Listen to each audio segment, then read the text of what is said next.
Y la clasificación funcional, a mí me parece que es la más importante y relevante para nuestra formación. Es una zona, digamos, importante recordar porque es una zona abierta. ¿Qué significa que sea abierta? Que da base a una serie de estructuras, sangre, como aire, inclusive alimentos, y que se comunica funcionalmente con el cuello. Por eso cualquier patología cervical, un proceso infeccioso dental, por ejemplo, o un absceso facial, no es adecuadamente diagnosticado, puede traer repercusión a nivel de mediastino. ¿Por qué? Porque el mediastino tiene una serie de músculos anatómicos que llegan al cuello. Y esos músculos anatómicos tienen fascias. Entonces, cuando la infección va bajando del cuello hacia el mediastino, entre comillas, va disecando las fascias. Son como carreteras, como pongo ahí, autopistas, que hacen que la infección pueda pasar del cuello hacia el intestino. Lo que era una infección oncoténica normal, no dental, que no ha sido adecuadamente tratada, puede terminar teniendo una afección que es una emergencia médico-quirúrgica. Entonces no se olviden de la relación que existe entre la parte cervical y la parte intestinal. Bien, hecho este recuerdo anatómico bastante rápido, vamos a ver algunas patologías de modelo de sistema mediastinal. Una de ellas es el enfisema mediastinal. ¿Alguien me puede decir qué significa el gráfico?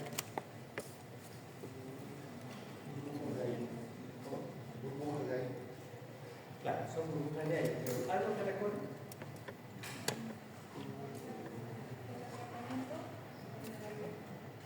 Claro, pero me refiero al inhaje. ¿Les recuerda algo, digamos, que ustedes vean todos los días en sus casas? Cuando te encuentran me están apretando todo el tiempo.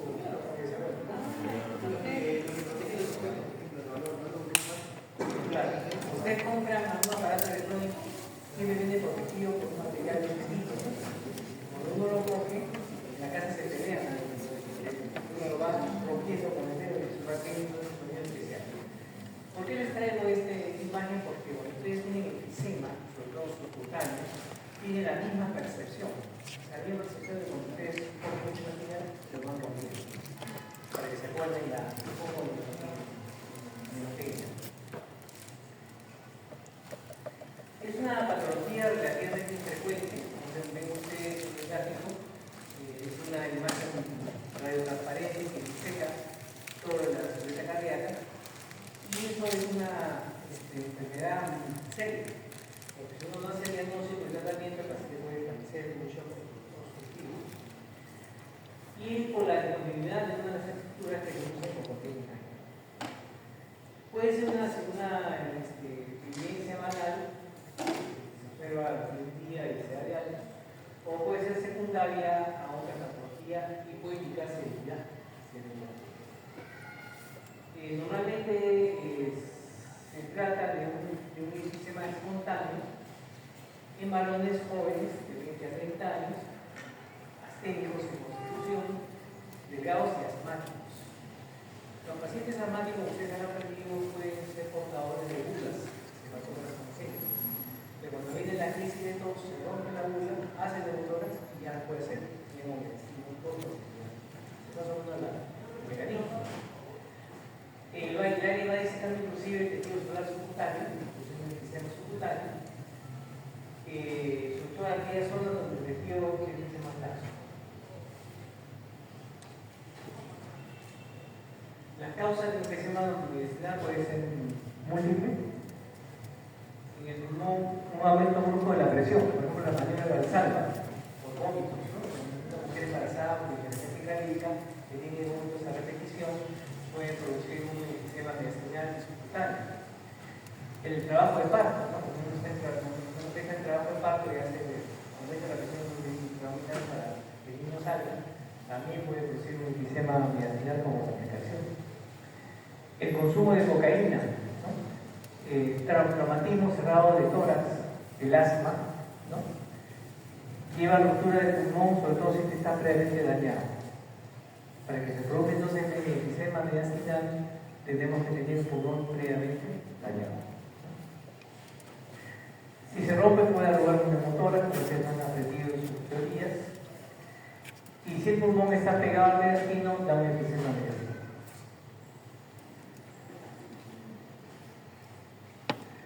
Las vías aéreas también pueden ser un origen del mismo mediastino, ¿no? Y se puede dar lugar a una ruptura por regiones, como pongo ahí en la transparencia, por lo que en las zonas debilitadas de la vía aérea.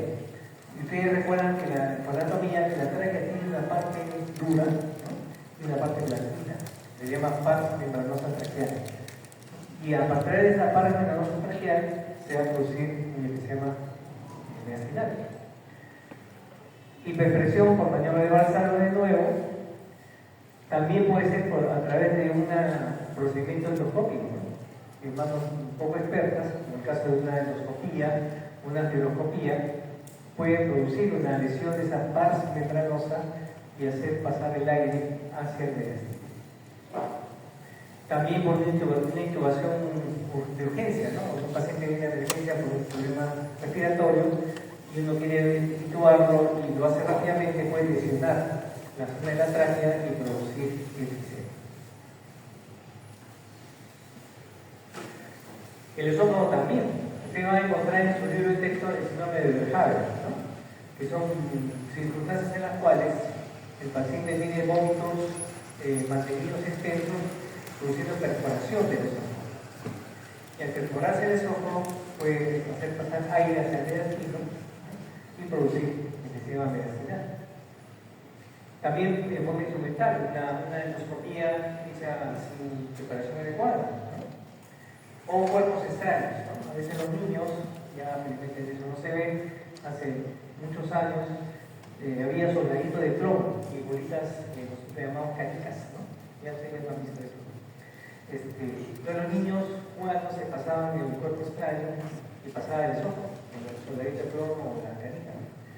Entonces se mantenía mucho tiempo y no se extraía, eso perforaba el esófago y quedaba mediastinitis y enfisema mediastinal.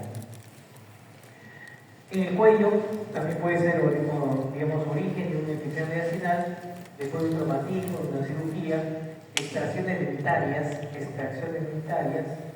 puede ir al aire al mediastino a través de las fascias. En la literatura hay casos reportados de patología abdominal como causa importante de la es muy raro, lo vemos en frecuencia más en el problema de cuello, de tórax, también por ruptura de viscera hueca o la parotopía. El síndrome de Verhaeren, que es el que estoy leyendo a continuación, es una circunstancia clínica felizmente poco frecuente, pero está descrita, donde hay vómitos forzados, dolor retroesternal y enfisema subcutáneo. Y característicamente, como parte del enfisema mediastinal, tiene un signo, que es el signo de Hammer. El signo de Hammer significa que hay un crédito cuando uno apunta al paciente y hay crédito con cada latido cardíaco. A diferencia del frote pericárdico, el ruido extraño es con inclinación y respiración. Entonces, ustedes ponen el estetoscopio en el contexto de un paciente que tiene este cuadro clínico, cada vez que late el corazón hay un crack. Así se escucha. Significa que estamos frente a un signo de Hammer, que es un signo clínico más o menos típico de un enfisema mediastinal, y a su vez forma parte del síndrome de Verhaeren.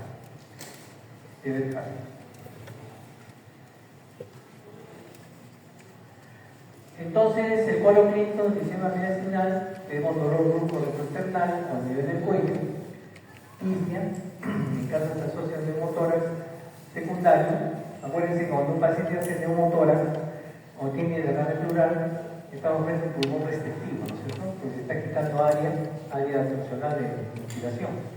Entonces, este paciente puede tener insuficiencia respiratoria como si fuese de neumotórax.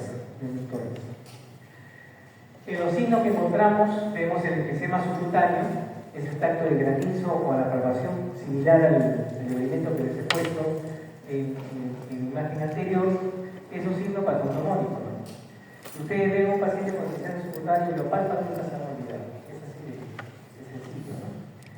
El paciente tiene voz de pato o gangosa, ya que la aire seca, la laringe o las cuerdas vocales, naturalmente hay insuficiencia respiratoria que no es causado directamente por el enfisema, sino por neumotórax, que suele acompañar al enfisema mediastinal. Y acá donde está un rojito en la presentación del signo de Hammond, que es fronte en la amputación, que es sincrónico con el latido cardíaco, diferente al fronte pericárdico, que es con inspiración y expiración.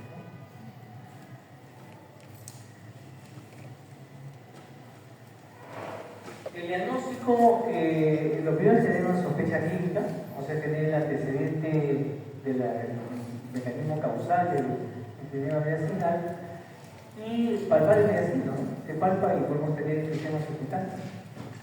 Eso es lo primero que tenemos que hacer. La segunda metodología diagnóstica es tomar una radiografía de tórax, donde vamos a encontrar la presencia de aire en el mediastino. Como vemos, no tengo un dedo, pero vemos acá. Ahí está.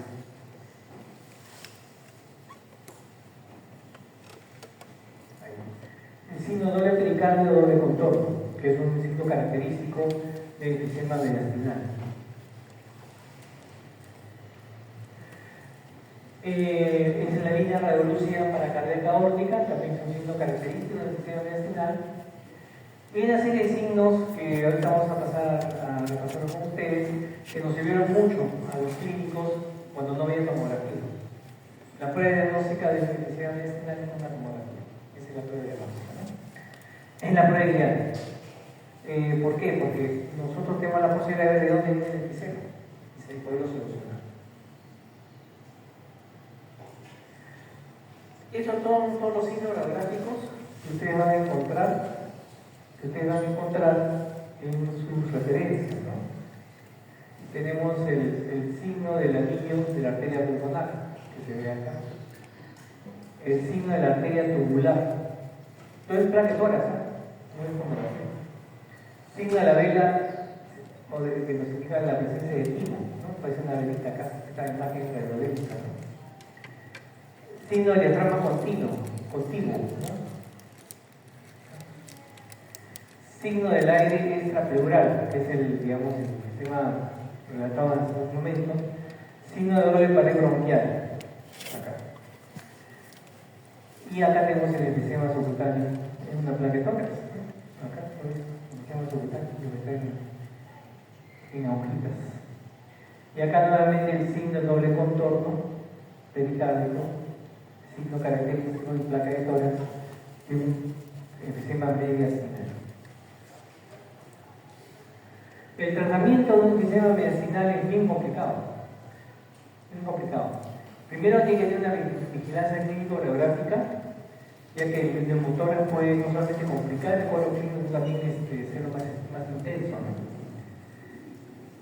El paciente debe vigilar si se hace fiebre, si el aire que viene una cavidad estéril, por ejemplo el esófago, ya que puede derivar en una mediastinitis, que es la situación más grave que el paciente con enfisema mediastinal puede tener. Si hay dolores, usar analgesia, ¿no? Y por supuesto, si se identifica la causa del enfisema, es tratar de hacer una cirugía lo más rápido posible para solucionar el problema. Bien. ¿Alguno de los presentes me puede decir qué significan las gráficas? ¿Alguna gráfica que he puesto ahí?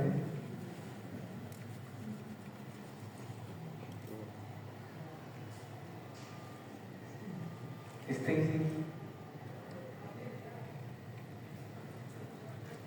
¿Stacy está? Okay. Stacy. A ver, ¿qué significan las dos gráficas? Parece acupuntura, ¿no? Parece. ¿Quiere sacar el aire? ¿Ah? ¿Quiere sacar el aire? Claro. Ese tratamiento que es bien antiguo, yo lo aprendí cuando era estudiante con ustedes esta mano. A mí me impresionó ver un paciente en emergencia acá en el hospital, que lo empezaron a llenar de agujitas de catarro. Entonces me explicaron de que era para sacar el aire que estaba por debajo del subcutáneo. Y eso hasta ahora se hace. No se vayan a sorprender de entrar en emergencia con un paciente con el sistema subcutáneo extenso. Se le llena la agujita, por supuesto, estéril, ¿no? Para evitar que esta infección. De esa manera se contribuye a que el aire que está acumulado en la especial solar subcutáneo pueda ser eliminado. Paciente con neumoperitoneo, ¿no?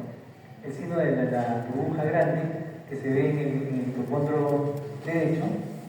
derecho, y que da origen a un signo, ¿no es cierto? Un signo clínico. Julio. ¿Está Julio? Ahí está Julio. ¿Cómo se llama el signo?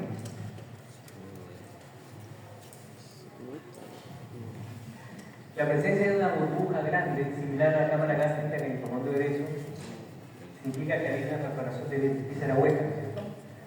Entonces, cuando tú vas y lo examinas, lo percutes, deberías encontrar matidez, ¿no es cierto? Y encuentras simpatía. Entonces, ¿cómo se llama el signo? ¿Quién dijo? Robert Janet, ¿no? Sí, yo veo, sí, no yo veo. Sí, no es peritoneo. Acá viene el problema, que queremos evitar siempre. El paciente nos da una mediastinitis, que es una situación de alta mortalidad si no se da un tratamiento médico quirúrgico precoz. ¿Qué significa? Que el aire que entró en el neumomediastino arrastró bacterias o gérmenes de alguna zona, o hay patología cráneo cérvico facial infecciosa que por las carreteras que son las fascias discurrió la infección y se fue al mediastino. ¿Por qué? Porque los músculos y las fascias llegan pues a la parte anatómica del mediastino.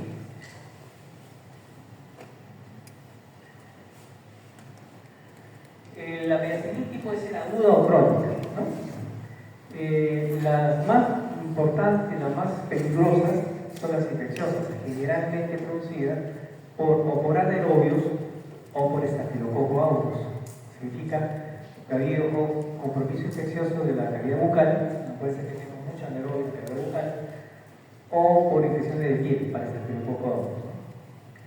Las agudas entonces se dividen en dos tipos: las purulentas o supurativas, que son localizadas, ustedes ya conocen como abscesos, o compartimentales, que se van a desplazar a través de las autopistas de las fascias.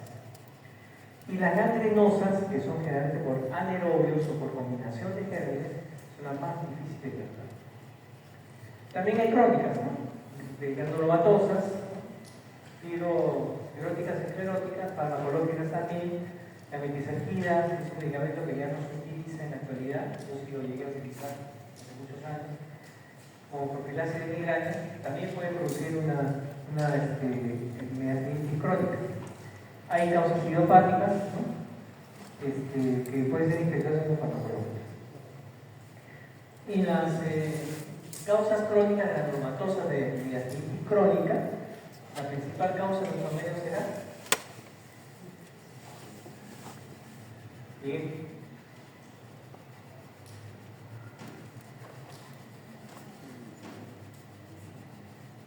En el Perú. Tuberculosis. Primera causa, tuberculosis. Segunda causa, tuberculosis. Tercera causa, tuberculosis. Bien, veamos las causas de las mediastinitis agudas. Él trae un gráfico bastante comprensible según las áreas, ¿no? Las causas más frecuentes son perforación esofágica, que puede ser iatrogénica, por dilatación esofágica. Acuérdense que los pacientes que tienen acalasia o tienen estenosis de la tercera se le mete una bujía, que son unos dilatadores, ¿no? Para tratar de aperturar la zona cerrada. A veces se le va la mano de los que son muy entusiastas con la presión, que pueden perforar el esófago. Igual ocurre con la esofagoscopía. Espontáneas, ya hemos hablado de maniobras de Valsalva, como consecuencia de vómitos, asma, trabajo de parto con la presión intraabdominal, ingestión de cuerpos cráneos, que realmente ya no se ve con regularidad como era antes, traumática, traumatismo cerrado penetrante, accidente de tránsito, caídas bruscas, ¿no? De altura, ¿no? Tirarse a una piscina sin agua, todo eso puede producir, sí, claro, hay casos reportados. Y o quirúrgico, dehiscencia de sutura, infección divertículo esofágico, ojo. Los pacientes con divertículo esofágico se pueden perforar, sobre todo los divertículos de tercio medio. El Senker es el de tercio superior, no se perfora tanto. Y eso puede pasar, ¿no? Aire, puede pasar bacterias hacia el intestino, producir una media semilla. La radioterapia también, cuando la radioterapia es en manto, no es localizada, esta radioterapia produce fibrosis, debilita el tejido y puede producir con cualquier incremento de la presión perforación. Y eso genera diverticulitis. En el área cervical, por ejemplo, vamos a tener una mediastinitis descendente, realmente el traumatismo de cuello, procedimientos dentales. En la mediastinitis directa, vamos a tener perforación esofágica, no se olviden de los divertículos, las fístulas, la poder fístulas esofágicas que pueden producir mediastinitis y cirugía de tórax. Y una mediastinitis ascendente, cuando la infección está en el tracto peritoneo, que es mucho menos frecuente, cuando hay perforación de víscera hueca intraabdominal. Entonces, la mediastinitis aguda puede ser una situación muy grave. Fíjense ustedes en el gráfico, este paciente empieza con una infección de la vía del área mandibular, ¿no? Que puede ser, como repito, un absceso dental, y esto a través de estas fascias, que es lo que está en verde, va disecando por gravedad la infección supurativa y se va al intestino. Y al llegar al intestino produce una infección en esa zona. Si no se diagnostica o no se trata adecuadamente, tiene una mortalidad del 50%, primeras 24 horas. Igual ocurre con una herida que esté infectada en la zona cervical o facial, que también puede ser inadecuadamente tratada, y esta infección puede correr por mediante las fascias, ¿no? Y llegar al intestino y producir mediastinitis. Ese gráfico es bastante grave, la imagen bastante gráfica en relación a lo que estoy comentando. Otra causa menos frecuente de mediastinitis aguda, tenemos infecciones otorrinolaringológicas o maxilofaciales. ¿Por qué? Porque puede producir comunicación con el intestino, nuevamente acceso dentario, absceso retrofaringio como consecuencia de una angina de Vinces, que vamos a entender de qué se trata, ¿no? Y una traqueotomía infectada. Cuando ustedes vean pacientes en su aprendizaje que vienen con celulitis facial, celulitis facial, hay dos cosas que ustedes tienen que tener, digamos, infectación armada.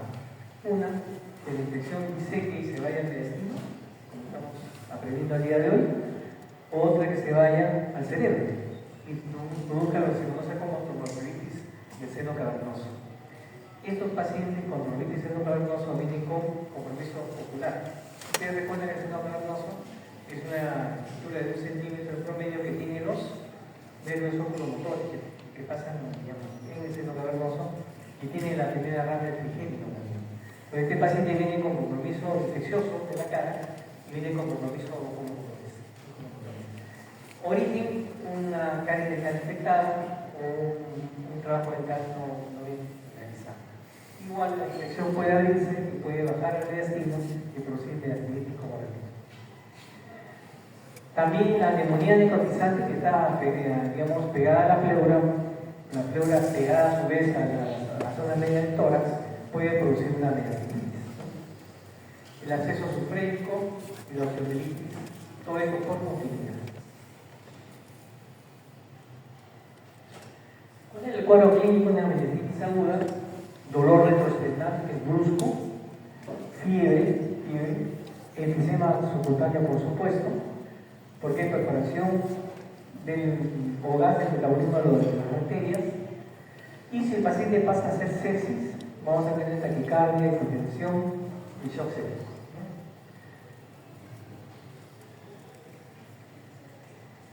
El diagnóstico, lo primero tenía una sospecha clínica, ¿no?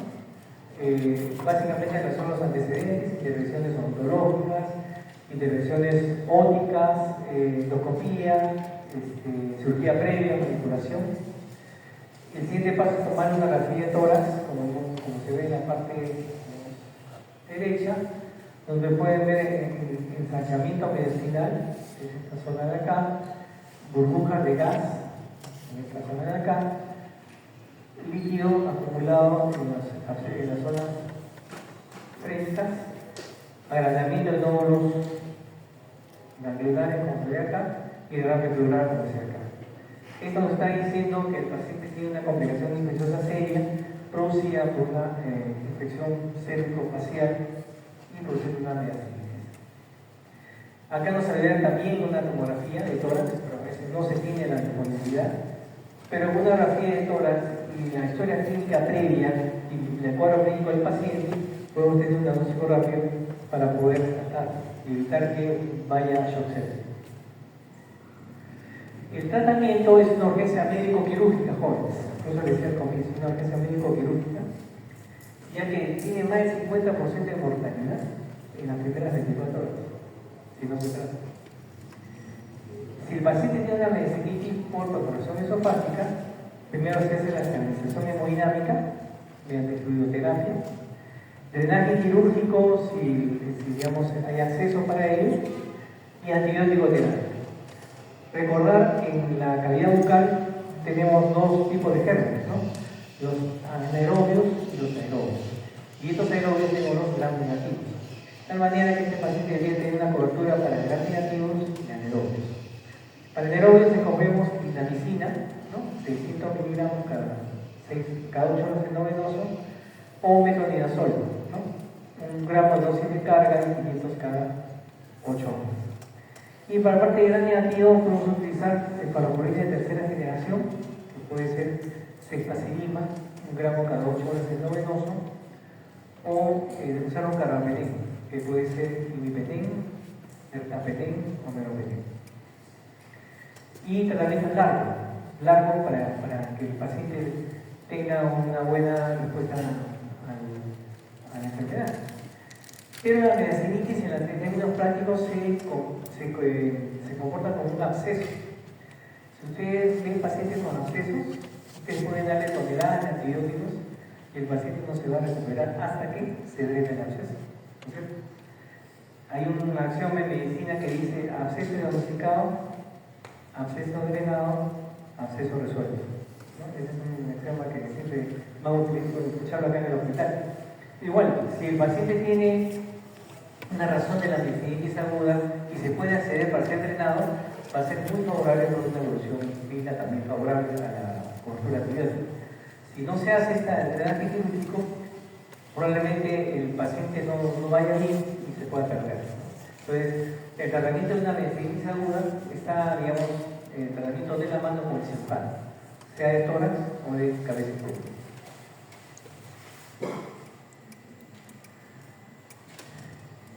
También puede haber meningitis aguda por infección de herida operatoria. Este es un gráfico que les traigo para que ustedes recuerden que las zonas, digamos, de tórax o de una herida de este tipo, que no son adecuadamente, digamos, tratadas, puede pasar de infección hacia el diastitis por ser diastitis.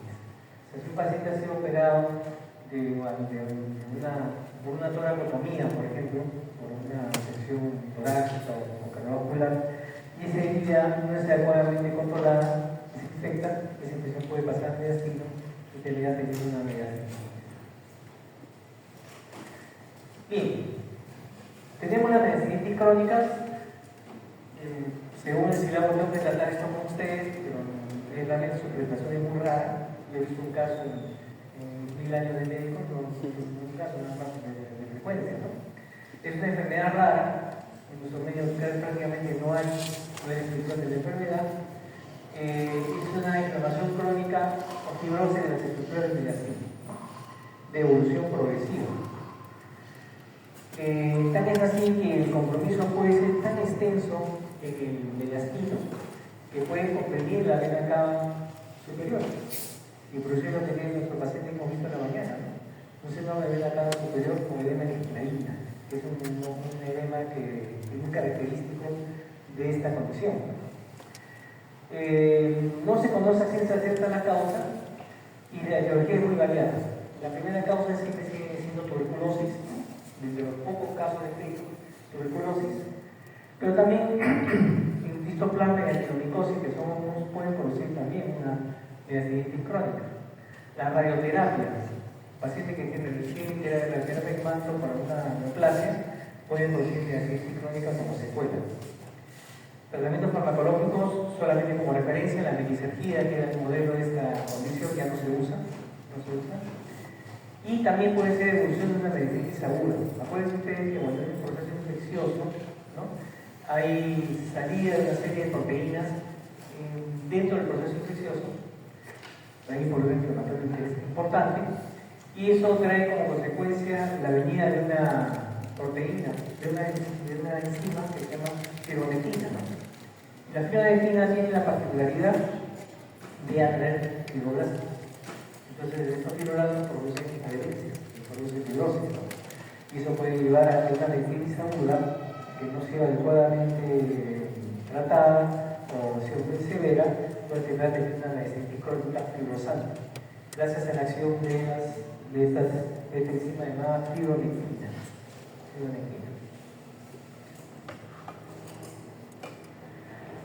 La clínica tiene síntomas y signos muy variados. De inicio en específico puede haber película, malestar, claro, como vemos en los pacientes con tuberculosis, ¿no?, que es malestar general, cansancio por las tardes, sudoración profunda difusa por las noches, ¿no? Es una infección de carácter larvado subclínica, generalmente así se le considera. La causa clínica principal es la que aparece por compresión de receptores de miacina. Acuérdense que se está fibrosando, se está produciendo adherencias en esta cavidad virtual. El primer síndrome ven la cava superior, como vemos en la gráfica, es un paciente con fases abultagadas, tiene edema en clarina y tiene circulación colateral, marcada por irritación yugular, ¿sí?, como tiene nuestro paciente que hemos visto hoy en la mañana. Entonces, esto es como consecuencia de que los grandes vasos del mediastino se están comprimiendo. Puede producir también hipertensión pulmonar, como debut de la enfermedad, por compresión de los vasos pulmonares del mediastino, hipertensión pulmonar. Puede producir pilotórax, ¿sí?, porque esta meningitis que se va hacia la zona de la cavidad torácica, que puede tener gran cantidad de colesterol triglicéridos y eso produce pilotórax, ¿no? También puede debutar como afonía, porque hay compromiso de los miembros de corriente sanguínea. Y disfagia por compresión del esófago.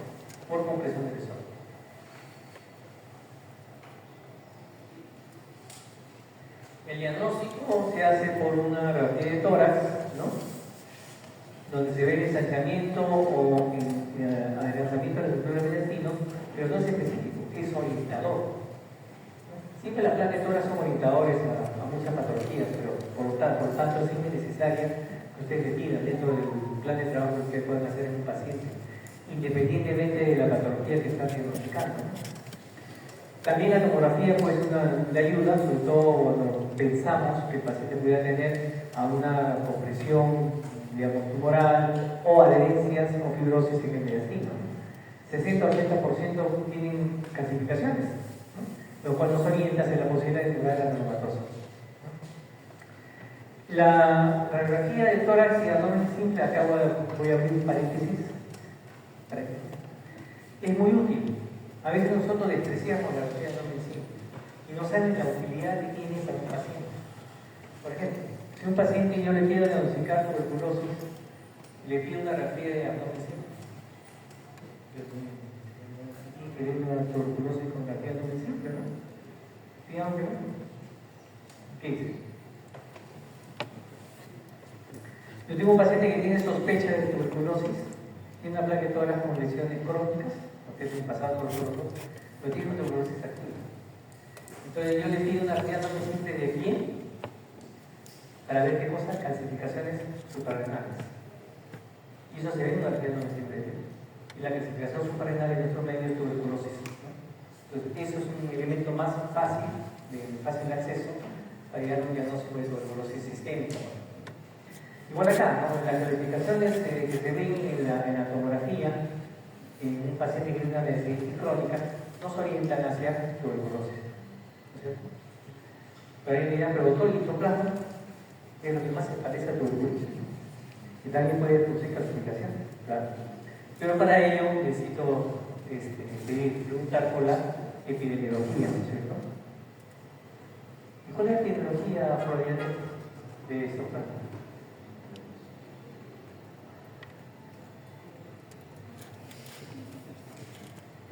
¿De acuerdo?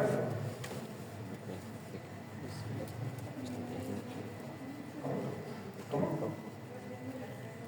¿Qué pasa?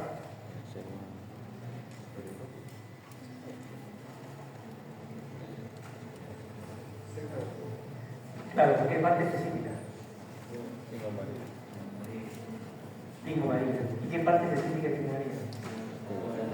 La cueva de la asociación. Eso es lo característico y lo que siempre hemos aprendido en medicina. Pero hay gente que nunca ha viajado a la cueva de la lechuza y hace histoplasmosis en sí. Entonces, no tengo que ver con la defensa del reportado.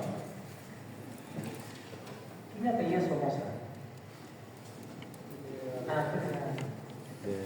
A ver, tienes un paciente que le diagnosticas histoplasmosis, pero nunca viajó a como él. Con las nubes ha viajado a Cono Norte, a Cono Sur, estamos en Conga. ¿Cómo se produce el histoplasma? Está demostrado, lo tienes ahí viendo con el ánimo.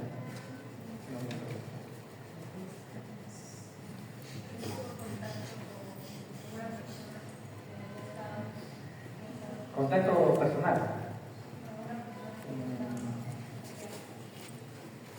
Tú tienes la respuesta, ¿no? ¿Cuál es? Por el contacto con las plantas de esa zona. Claro. Quizás las mataron a Lima, que la persona tuvo algún herido, por ejemplo, y Esa es la respuesta. En medicina no hay nada absoluto, ¿no? Cuenta siempre. Pero hay pacientes que se están pasando con un jardín y de repente se hacen una herida con una planta espinosa y justo que esa planta está ahí y ahí se contagia. Entonces, a veces en la epidemiología no hemos sabido mucho, ¿no? Miren, retomando, cierro paréntesis, retomando el tema, el diagnóstico fundamental es la biopsia, ¿no? Pero ¿quién termina siendo? Un valiente, ¿no? Y el valiente se llama melanococos, ¿no? Que es lo que le va a hacer a nuestro paciente María. Una melanocopía. ¿Para qué? Para entrar por medio gráfico hasta la zona de melanocopía, donde permite la anatomía, que es una zona muy complicada. Ahí tenemos el callado de la aorta, tenemos los vasos pulmonares, tenemos el esófago, tenemos las tráqueas. Y mientras tiene que entrar con mucha pericia y con guante de seda para tomar justo la velocidad de lo que está produciendo el problema para llegar al diagnóstico, ¿no? Se llama esto procedimiento de Chamberlain, la melanocopía anterior, que es lo que se debe hacer para los pacientes de la cama 19. Aquellos que están interesados en ver un tumor de aspirar, ¿no? Está en la cama 19 de servicio.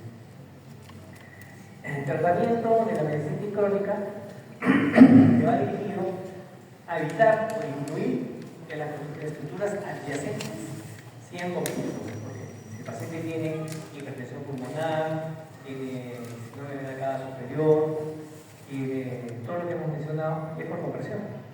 Entonces tenemos que hacerle un tipo de tratamiento para disminuir la compresión. Y ahí aparecen nuestros amigos los corticoides, ¿no? Que son a veces satanizados mucho por los efectos secundarios, pero a veces son muy útiles, ¿no? Sobre todo cuando hay inflamación de subaguda o aguda, ¿no? Evitando que haya cronicidad.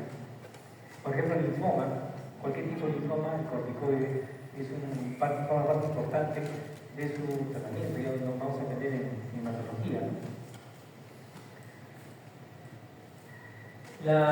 El mundo se divide en AC y DC, antes de Cristo y después de Cristo, ¿no es cierto? Así dice la historia, ¿no? La historia es antes de Cristo o después de Cristo. En medicina es antes de los corticoides y después de los corticoides. Hasta ahora ningún medicamento ha podido superar sus implicaciones masivas que tienen para mejorar el estado clínico del paciente.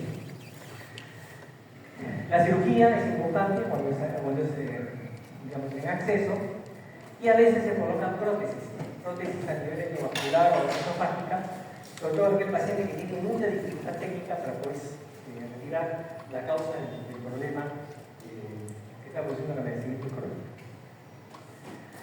Bien, vamos a la última parte de esta clase, que son tumores mediastinales, ¿no? Entonces, en esta gráfica, que es bien alentadora, dice la parte del mediastino superior, las 4 T's. ¿No es cierto, Julio? ¿Cuáles son? Tinoma, hematoma, linfoma y Tiroides. ¿No? Acuérdense que la tiroides puede tener la llamada bozo intratorácico o bozo sumergido, se llama así también, ¿no? Causa importante del síndrome mediastinal, ¿no? En la parte anterior, nuevamente tenemos timoma, tumores germinales tiroides también, por extensión que puede tener la glándula. Adenoma paratinoides. Si el paciente tiene tiroides, siempre tiene su paratiroides. Linfoma y otros. En la parte media, dice pericárdico, que es oncomédico, linfoma de nuevo. Y la parte posterior, básicamente, vamos a encontrar tumores neurogénicos, ¿no? Neurinoma, neurofibroma, schwannoma y otros. Y quistes gastroentéricos. Entonces, ustedes pueden ver, tomando la opinión de María, que en todos los segmentos tenemos ganas. Entonces, primero que ustedes saben que siempre debe ser pensar en la posibilidad de un linfoma o un carcinoma metastásico agárico. En esta tabla que les he confeccionado, tenemos el compartimiento anterior, tenemos las 4 T's, timoma, teratoma, tumores germinales, el terrible linfoma, el bocio, como causa más importante, bocio intratorácico. En el compartimiento medio visceral ya tenemos el linfoma como causa importante y la aneurisma de aorta torácica, también es un dato importante del tumor mediastinal. Y en la parte posterior tenemos los tumores básicamente neurogénicos, ¿no? Neurinoma, schwannoma y nuevamente el linfoma. Como pueden ver ustedes, una serie de enfermedades que están escritas en el libro de texto, y tienen la obligación de mencionarlas, pero nosotros en medicina trabajamos por frecuencia, ¿no? Es un dato, es una característica importante en nuestro diagnóstico y está señalando amarillo las más frecuentes. Los tumores, digamos, mediastinales son poco frecuentes y el 50% aparece en el compartimento superior anterior superior, según dependiendo de la clasificación que hemos hecho de la topografía mediastinal. Ya tenemos las 4 T's que hemos mencionado y que Julio nos ha recordar. Frecuencia. Es diferente la frecuencia en niños que en adultos. Fíjense que los tumores neurogénicos, o sea, mediastino posterior, son más frecuentes en niños, ¿no? Y la razón es básicamente genética. Mientras que en adultos solamente es el 21% de la frecuencia. Mientras que en el adulto es más frecuente el linfoma, el 13%, y los timomas. Uno se sorprende, ¿no? Porque uno piensa que si el timo aparece en niños, debería más bien ir evolucionando a medida que vamos creciendo, ¿no? Pero no es así. La realidad es que el timoma en el adulto no es tan infrecuente como uno pensaría. Y uno llega al diagnóstico, ¿por qué razón? ¿Por qué razón llega al diagnóstico? Podría venir a leer. Un gran porcentaje de los timomas debutan como miastenia gravis, ¿no? Miastenia gravis, es un autoinmune. Entonces, cuando ustedes vean un test de neurología, cuando vayan a Santo Toribio, hacer neurología con el doctor Constantino y la doctora María Mesa, ¿no? Van a ver pacientes con miastenia gravis, todos van a tener tomografía de tórax, porque hay que buscar que no tengan timoma. Si el timoma es extirpado, adiós miastenia gravis. Así sencillo es. Pero si no se extirpa o no se piensa, va a seguir con su tratamiento farmacológico por toda la vida. Pero hay una relación directa entre miastenia y timoma. La clínica, por lo tanto, va a depender del tamaño de la masa, la localización, donde está ubicado el mediastino y el tipo de tumor. Generalmente los tumores no son malignos como estructura histológica, pero la mayor parte del cuadro clínico lo hace con la efecto compresivo de la zona, ¿no? Y eso genera los síntomas, ¿no? ¿Qué es lo que frecuentemente vemos en los pacientes con tumores mediastinales? Dolor retroesternal, dificultad respiratoria y tos, ¿no? Y disfagia. Básicamente, tos por el compromiso trapezoidal, disfagia es por el compromiso esofágico. Y recordar que la tos generalmente es tos crónica, no es tos aguda de 1 o 2 semanas. La tos crónica, molestosa, que el paciente mismo le llama la atención, que no tiene compromiso respiratorio y sigue teniendo tos, por compresión de la vía aérea que está en el mediastino. También puede haber infecciones como de cuando hay un linfoma, ¿no? Que se ha infectado secundariamente y produce infección, ¿no? Y fiebre. Insuficiencia respiratoria también puede ser el debut de la enfermedad. Y puede ser también parte del síndrome paraneoplásico, que es un término que ustedes de repente han escuchado en semiología, que significa que son tumores que pueden producir síntomas, digamos, a distancia, como el caso de un Cushing, por ejemplo, muy bien, o el caso de una hiperparatiroidismo, o el caso de una insuficiencia suprarrenal, que no están directamente en la glándula, sino que los tumores producen sustancias parecidas a lo que produce la glándula y genera el síndrome, ¿cierto? Acá les he traído, por ejemplo, timoma, la miastenia gravis, pero también puede aparecer hipertensión arterial con sufrimiento. Sí. Dentro de la clínica también se puede presentar el signo de Pemberton. Aguanta un poquito, aguanta. Ahorita visto lo que estamos haciendo. Ahí está. Realmente es la maniobra de Pemberton o la maniobra de Marañón. Pemberton es para los ingleses y Marañón es para los españoles.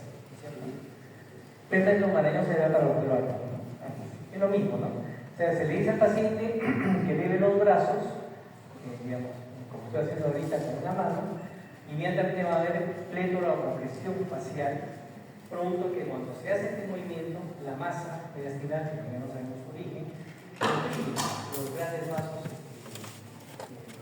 arteriales, y eso produce congestión, ¿no? Como ven ustedes, se ve el paciente normal y se ve el paciente con plétora. Históricamente ha sido, digamos, definido con gozo intratorácico, con gozo convertido. De hecho, es un signo clínico que uno tiene que hacer cuando sospecha este problema. Pero no se presenta siempre, ¿eh? Depende mucho del tumor, del tamaño del tumor y la localización, ¿no? Yo acabo de ver hace una semana una señora con diagnosticada y tratada como asma, y no era asma, lo que tenía era una estriolaringe. Ustedes ven estriolaringe en emergencia, lo pueden escuchar de aquí a 3 cuadras. Cuando el paciente con crisis asmática y tiene espasmo, uno tiene que acercarse a escucharlo. El estriolaringe es mucho más rasposo, más duro. Cuando vean el estriolaringe, siempre piensen que el problema está en el mediastino. Entonces, le dimos una grafía de tórax para el mediastino ancho, tomografía, tenía un gozo sumergido, pero no muy grande. Sí, hice Pemberton varias veces, no tenía Pemberton. O sea, como todo signo clínico, como todo en medicina no hay nada absoluto, no se presenta en 100% de los casos. Es una manera muy difícil, siempre hagan como cuando se sospechen de ese problema. El síndrome paraneoplásico puede tener un timón. Fíjense, la lista es enorme, ¿no? Casi todo es largo.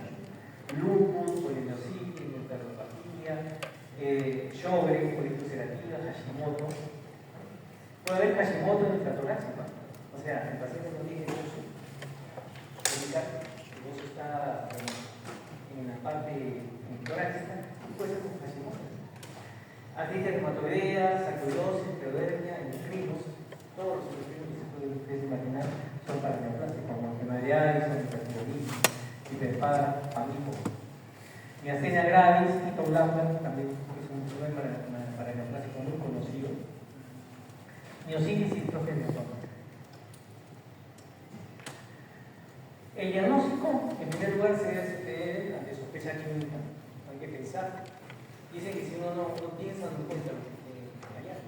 Siempre hay que pensar, si no lo encuentra, ¿no? La mayoría es por aparición de síndrome paraneoplásico. Por eso hago mención de que tiene una señal gravis, un diagnóstico clínico, buscar que no tiene timoma intratorácico. Se hace una rejilla de pulmones, básicamente vamos a encontrar el distanciamiento mediastinal o una silueta cardíaca desplazada o borrada. Hay que hacer tomografía de todas maneras.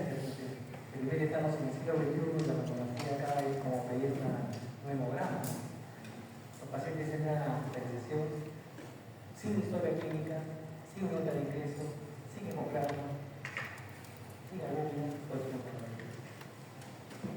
se está haciendo sobreutilización del instrumento, ¿no? Pero bueno, también se puede hacer una resonancia magnética para ver bien la relación con los vasos. Una ventaja que tiene la resonancia en relación a la tomografía, en términos generales, es que es una prueba que es muy bien vasos arteriales.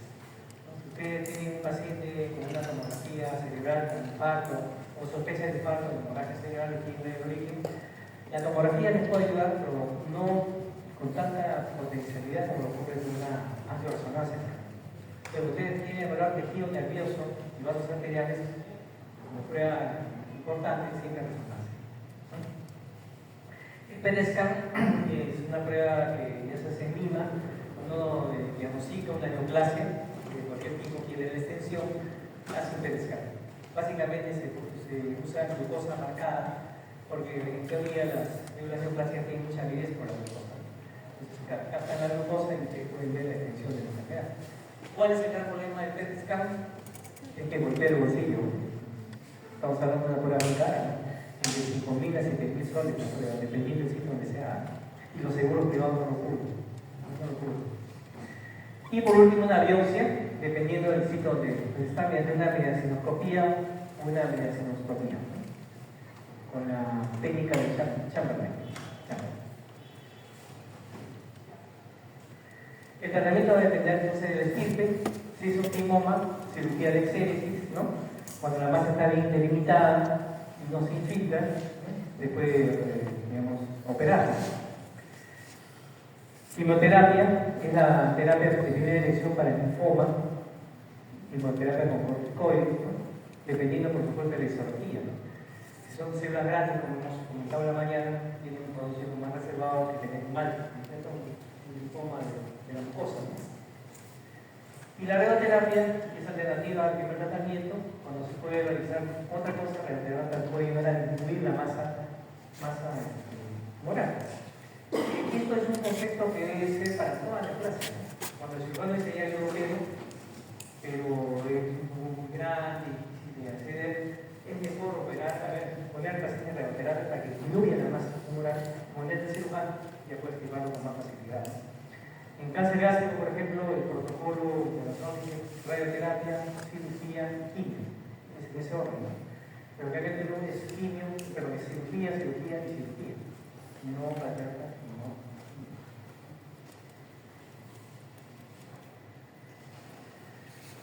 Bien, si el paciente tiene timoma y tiene miastenia gravis, es la principal relación que existe.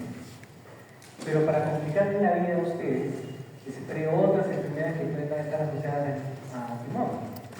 La plasia de células rojas adquiridas, la hipocamaglobulinemia, la poliposis de lupus, también puede estar asociado a miastenia gravis, la artritis reumatoide, la Hashimoto y el Show. Son enfermedades que están reportadas, están asociadas a esta condición. Otra cosa es la malignidad, ¿no? El 15% de miastenia gravis asocia un timoma y el 65% de tejido límbico anormal. Generalmente no son lesiones malignas, o sea, no es un timocarcinoma, felizmente. Lo más probable, lo más frecuente es que sea un timoma que haga cuadro clínico en relación a la compresión que se tiene de los vasos de las estructuras que vienen así. En la miastenia gravis, voy a hacer un par de comentarios, eso es el autoinmune. Es decir, como hablar de lupus, no inflamatorio, no shock, se crean nuevos contra estructuras normales del cuerpo. En este caso, son los anticuerpos que bloquean los receptores de neurotransmisión de la acetilcolina en la tratamiento. Por eso es que la neurología, que la manifestación clínica de la miastenia gravis de vía muscular, generalmente proximal o caída de párpados, ¿no? Es característico de la miastenia. Hay una clasificación que es la periódica que ustedes van conociendo, donde el grado 1 solamente hay diplopia, grado 2 hay afección muscular generalizada, grado 3 ya hay insuficiencia respiratoria y grado 4 miastenia crónica o crisis respiratoria. Fíjense que solamente el 80% de los pacientes con miastenia gravis presentan anticuerpos positivos, antireceptores anticuerpos, y un 20% que son cero negativos. Si ustedes revisan las enfermedades autoinmunes, siempre hay un porcentaje que son cero negativos, y nos complica un poco el diagnóstico de la enfermedad del paciente. Hay AR cero negativa, hay Sjögren cero negativo, hay lupus cero positivo y cero negativo también. El diagnóstico se hace en la evolución del paciente, hay que hacer un seguimiento cercano al paciente y con algunas pruebas especiales que se tienen que pedir en estos casos. También hay una clasificación histológica, de acuerdo a accidente celular, que es visto, ¿no? En clase C, que es el carcinoma típico, es muy raro, como mencionaba hace un momentito, y generalmente proviene de la generación de timo. Masaoka, en el año 1981-84 hizo una reflexión pronóstica, ¿no? Para este timón. También se lo traigo como información, no es necesario que lo aprendan ahora, pero lo van a aprender de nuevo en neurología. Tipo 1, no hay micro ni masturbación. Estadio 2, micro con masturbación. Estadio 3, invasión de órganos secundantes, pericardio. El tipo 4, diseminación pleural y pericardio. En ese tipo 4 ya la cirugía no tiene lugar sino la quimioterapia. El diagnóstico se hace básicamente por la extirpación de la lesión, pero la radiografía nos puede orientar ante la presencia de una lesión encapsulada de carácter benigna, como ven ustedes en la franquiectomía, ¿no? Esta es imagen más o menos característica de un linfoma, ¿no? Grande, redondeada, que viene en el tumor. Miren que la histología es un tejido normal, ¿no? Histológicamente es un manto de células todas igualitas, igual que el feobarocitoma, que también es un tejido benigno por histología, repito, su dato clínico, su pronóstico en relación a la invasión que hace a la distancia o local para producir la enfermedad.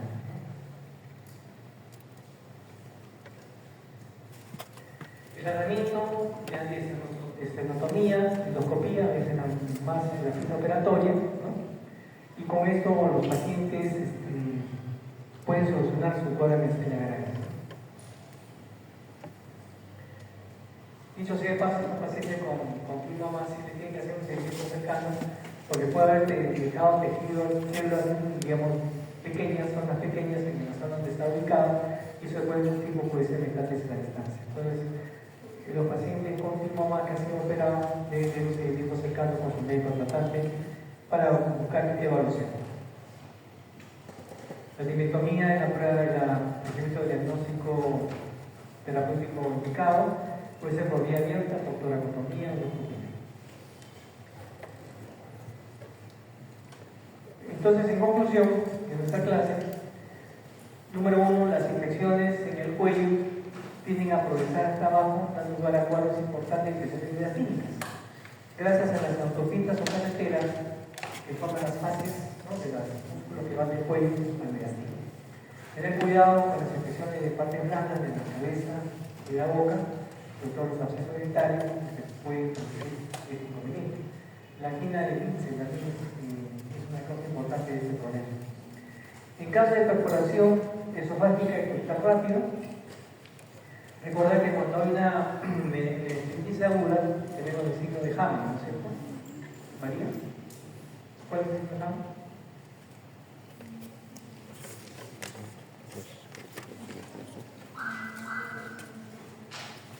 ¿Cuál es el signo de Hammond?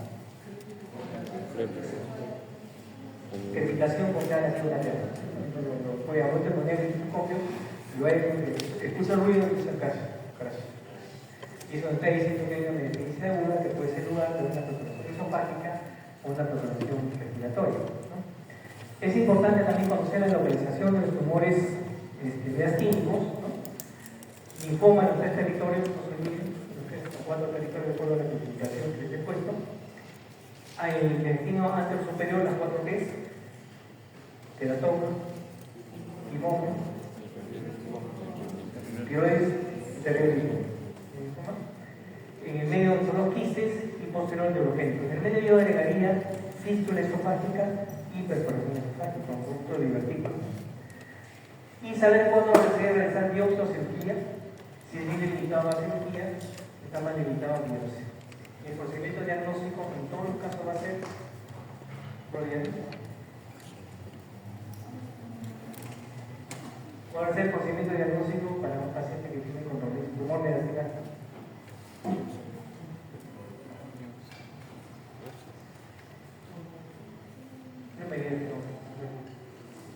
No me digas que es la prueba de Chamberlain, ¿no? Bueno, media estinoscopía.